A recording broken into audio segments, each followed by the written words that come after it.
أول خروج وتعليق رسمي من مدرب مانشستر سيتي البيب جوارديولا بعد ما تم الإعلان وبشكل رسمي عن التعاقد عن عمر مرموش في مانشستر سيتي بإذن الله من بداية الانتقالات الشتوية الحالية. طبعا كل الناس فرحانة وسعيدة، مش بس في مصر، ده في الوطن العربي كله.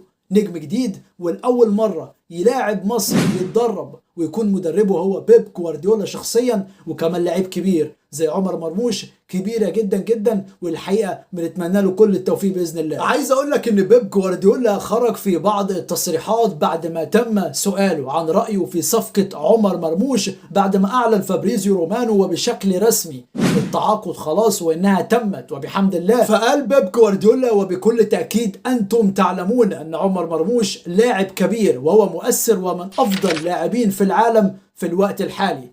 مع ناديه أنتراخت فرانكفورت هو الهداف وأكثر من صانع أهداف ومن أفضل 5 مهاجمين في العالم في الوقت الحالي. عمر مرموش هيكون إضافة كبيرة لمانشستر سيتي، وبإذن الله بيتمنى له التوفيق وللنادي وللعودة، لأن مانشستر سيتي حاليا في دروب جامد قوي ما حصلش لمانشستر سيتي والبيب جوارديولا من سنين السنين. دروب قوي جدا جدا، ولكن عمر مرموش جاي وبإذن الله ممكن ينقذهم ويطلعهم ويرجعهم تاني لصدارة الدوري الإنجليزي، مفيش أي مشكلة.